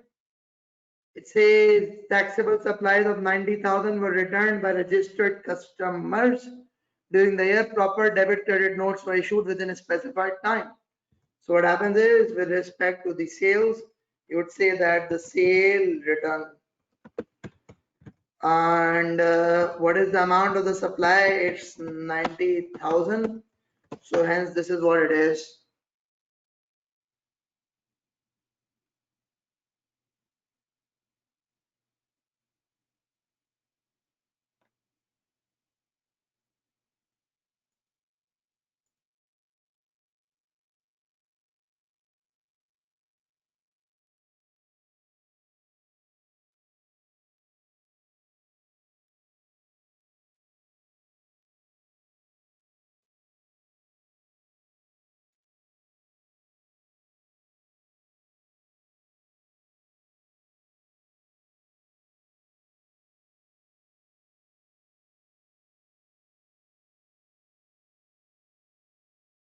Okay, there is one error that we have made, which is basically when we talk about the unregistered person, we have to write down 8,15,000 here.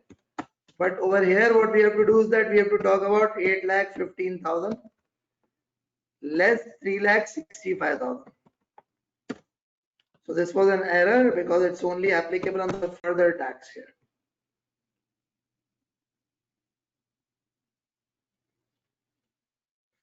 Now let's move a bit forward and discuss further. You're being told sales tax credit brought forward from previous month amounted to this. Now, before I proceed, let me actually make one or two more adjustment, which is basically I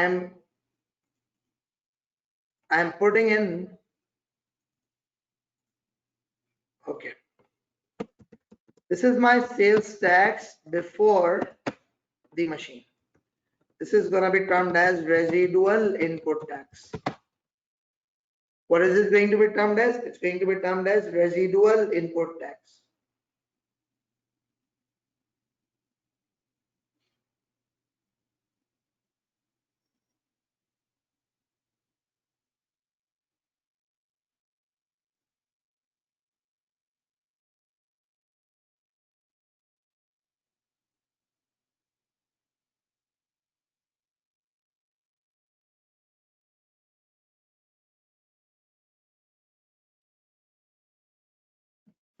So if I zoom out a bit so that you can have an idea, you can have a quick view of the whole of it.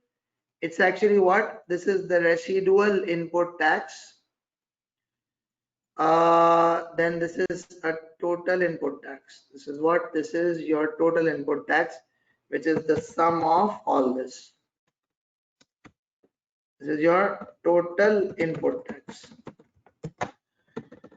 What we now need to do is that we now need to move a bit forward and discuss a bit further. So with respect to the adjustments that we have done up till now, please let me know if you people are okay. Are you people okay with whatever input tax that we have done up till now? Yeah, please confirm. Are you people okay with it?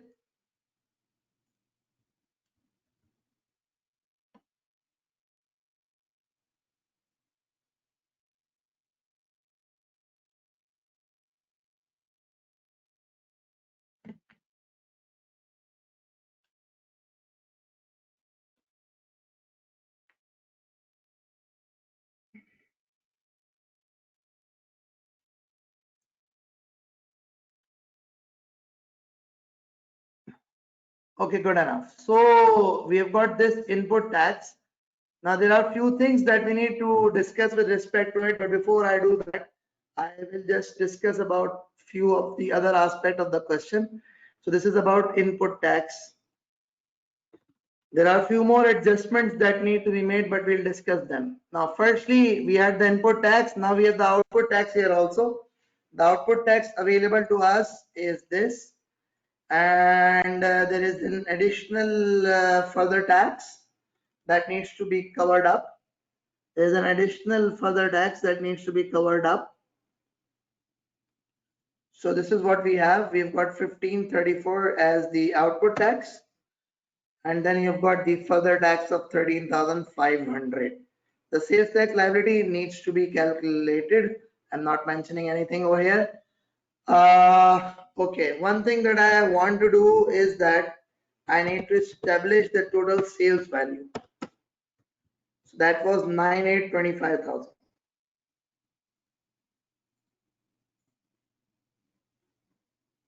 which is 9.825 million. Now, let's try to have a discussion. What is going to happen with respect to this input tax now? From this input tax, what you would do is that you would say less exempt machine input tax, which is actually going to be what? 2,04,000.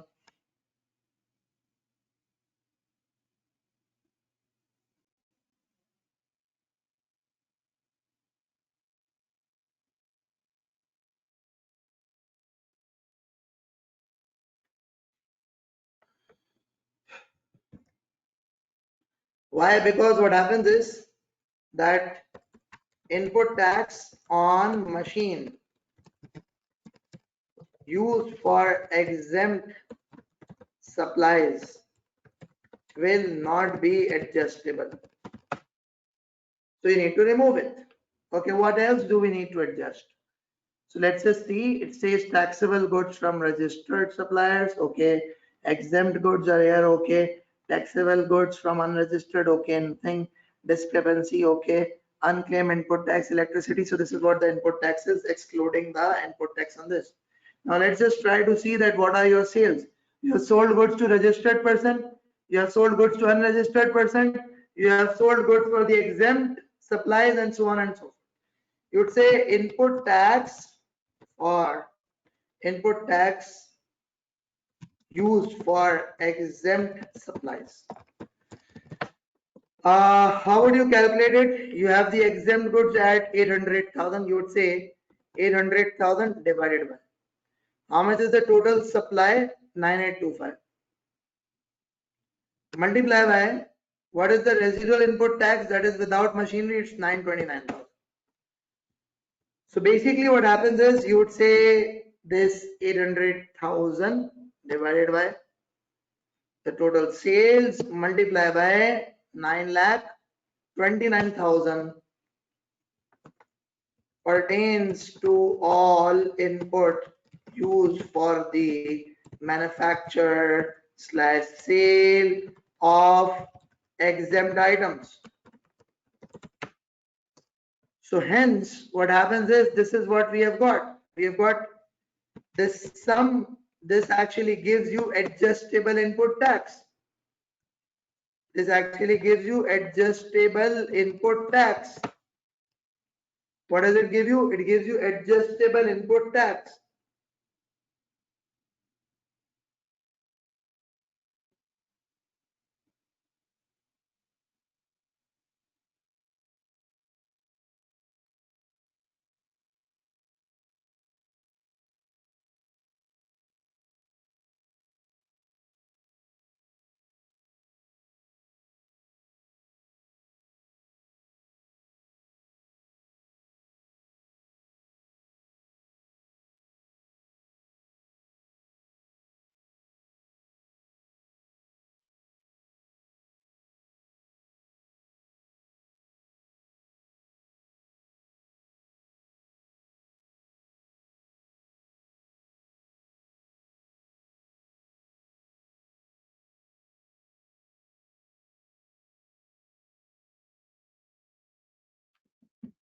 or it's going to be input tax for the month, because there was this credit brought forward also.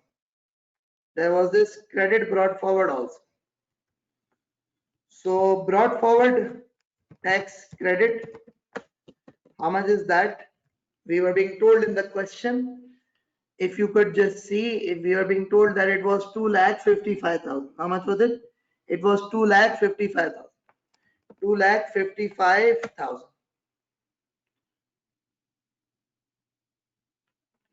So the sum of these two is going to be the accumulated credit.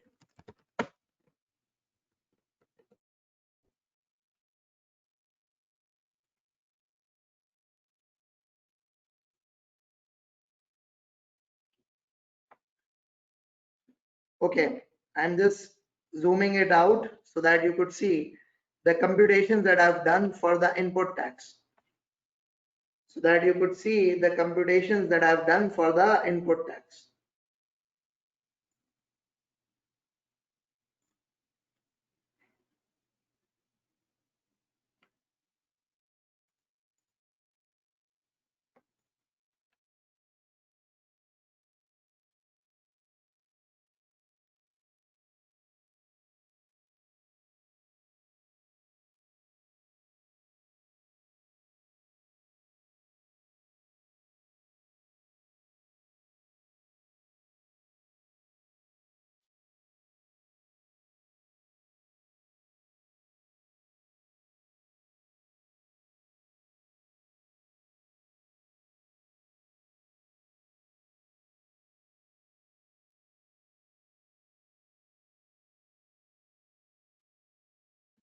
Now, let's talk about the sales tax liability in this specific scenario.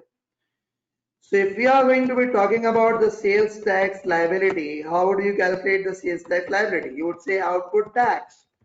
How much is your output tax? It's 1,534,250.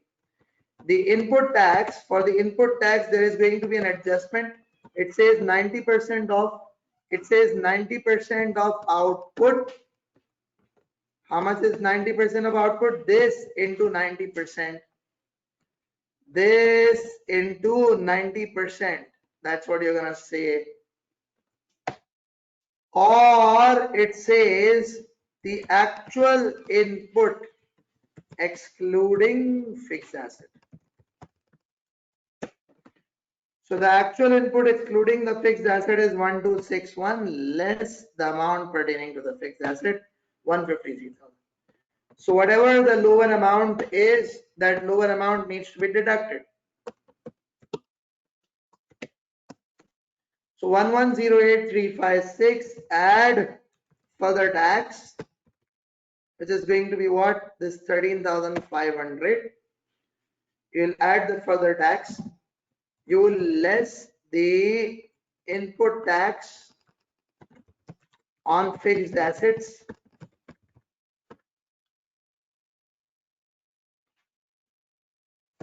which is gonna be 1,53,000. So you would then have the sales tax liability. What would you have? You would have the sales tax liability, which is going to turn out to be how much?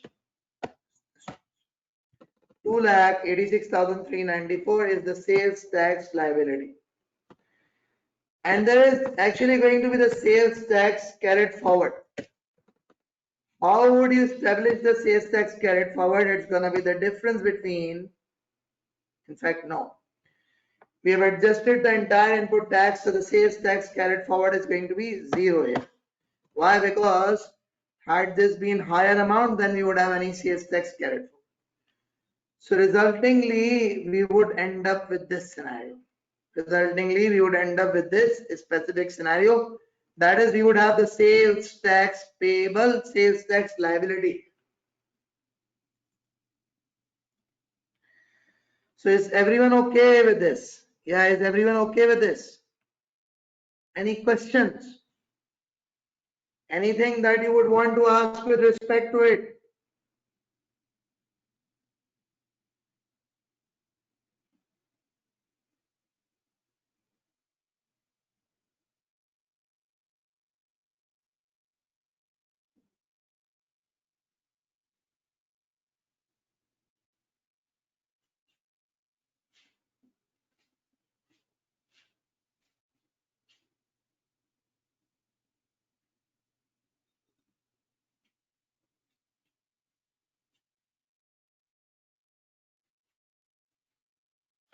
Okay. So, yes, we have got few questions. The question that is being asked is, okay. Well, I'll share this in the WhatsApp group. Don't worry about it. Also, the videos would be available online also. You don't have to worry about this. Okay, good enough. So we're done with this specific scenario. Now, okay. What I'm going to do is that there is this one final question. I will not be attempting this question in entirety, but I would rather be going through it quickly so that we could have a discussion. So let's talk about this question. This is a question named FAS Associates. It says the partnership concerned and registered under Sales Tax Act 1990 as a manufacturer cum distributor. It says following has been provided by FAS Associates for the month of January 18. Taxable goods to registered customers would be chargeable at what? 17%. Taxable goods to unregistered person, 17% regular tax plus 3% further tax. Consumable goods supplied on PIA's international flight would be charged at 0%. You would say why? Because the goods which are being supplied for consumption on board a vessel which is heading outside Pakistan, it's subject to 0%. It's just like an export. Then again, you've got an export which is going to be 0%. Next, you've got purchases from registered suppliers. Okay, you would have paid 17% on it. Purchases from unregistered suppliers, no amount would have been paid. Exempt goods, no amount would have been paid. Input tax brought forward, so it's going to be adjusted in the current year. It says additional information. The supply of taxable goods to registered customers include the following. Goods amounting to 80,000 sold to Hafiz Brothers. On 31st Jan 2018, HB started business in Jan 18 and filed an application for registration under Sales Tax Rules 2006.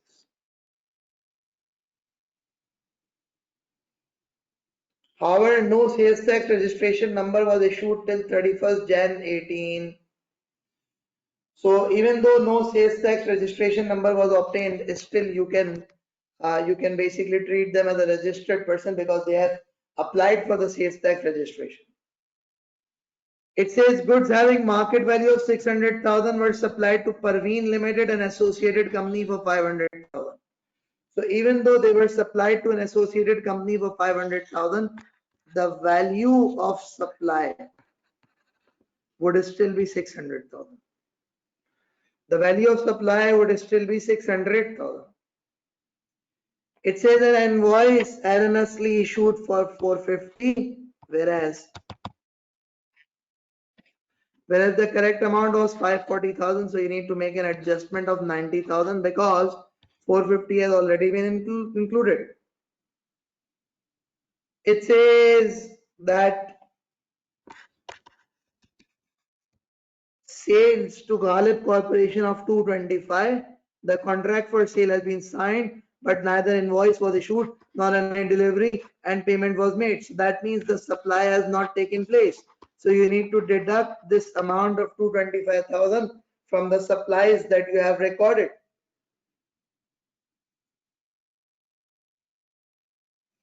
Let's move a bit forward. It says purchases from registered person include the following. 2 air conditioners amounting to 150,000 for new office. So the goods which are used for admin purposes, the input tax is not allowed.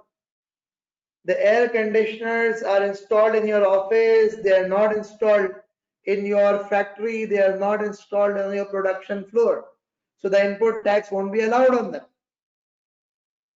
It says an invoice of 500,000 dated 22nd Jan 18 issued by Taki Corporation. However, Taki was blacklisted by Commissioner on 6 February 2018. So remember, if you have got a supplier who is blacklisted, so the input is not allowed from those suppliers. If you've got a supplier who is blacklisted, you cannot claim input from that supplier.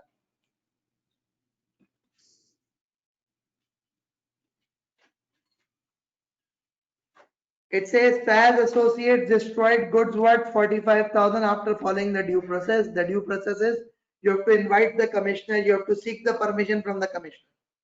Under the sales tax rule 2006, input tax on these goods was claimed in December 17.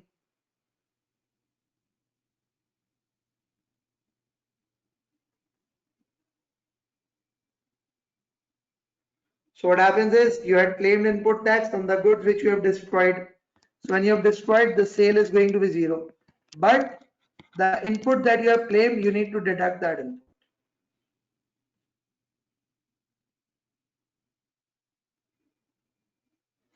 It says free replacement of defective parts costing 400 relating to goods which were sold under 1 year warranty. The market value of such part was 550,000. So what happens is you have actually replaced the parts under a warranty. So there's going to be no increment in the sale that's going to be recorded. There's going to be no sales that's going to be recorded, because had there been a separate supply, then you would have recorded sale. But there was no separate supply. This was a similar supply. This was actually a replacement of the warranty provided goods. So that means no additional sales needs to be recorded.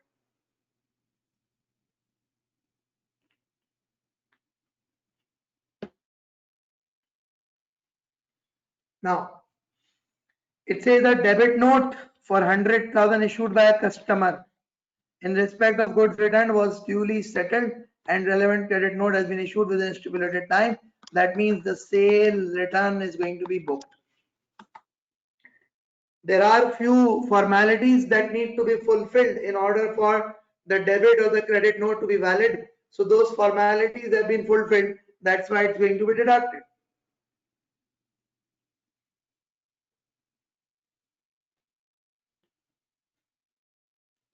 Now what else is there? It says during the month FA paid Sindh sales tax worth 8,500 on a franchise service. Under Sindh Sales Tax Act, the such sales tax is not admissible. So as I told you that the sales tax on services is a provincial domain and the sales tax on goods is a federal government's domain. So the provincial and the federal inputs cannot be adjusted against each other. Let's move a bit forward and discuss further. It says all above figures are exclusive of sales tax. We already discussed. Sales tax is payable at the rate of 17%. So what I would suggest you people to do is that I've discussed all the adjustments. What I would want you people to do is that to try and attempt this question on your own. I would want you to attempt this question on your own so that we could discuss it later on. I can share the answer to this question to people in the WhatsApp group and we can take it up from there. So that's it about the various sales tax question that we were supposed to discuss and we have discussed also. So in case if anyone has got any question, kindly do let me know. Yeah, if anyone has got any question, please do let me know. And I would really appreciate the feedback from you people that how exactly was the session. Did you people enjoyed the session? Was it a good learning session for you people? Or what exactly was your update with respect to all this?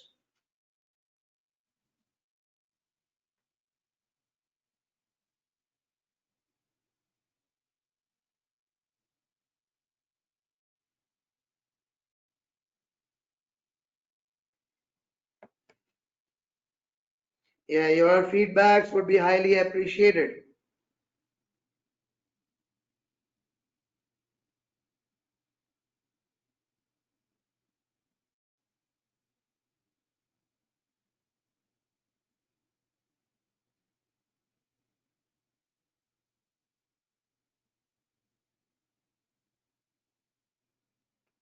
Okay, any questions, anything else that you would want to ask or you want to share?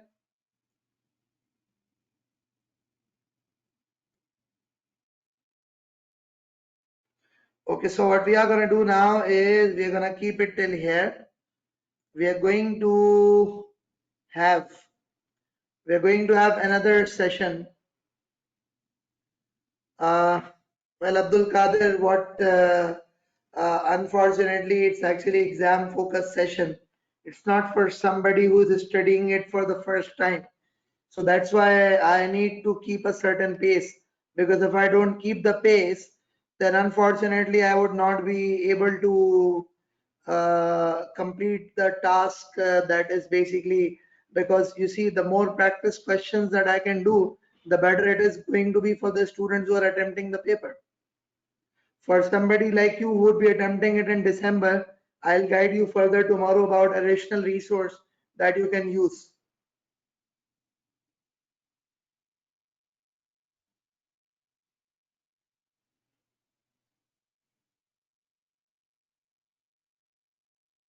Abdul Basit, thank you very much for your feedback. Talausan, thank you.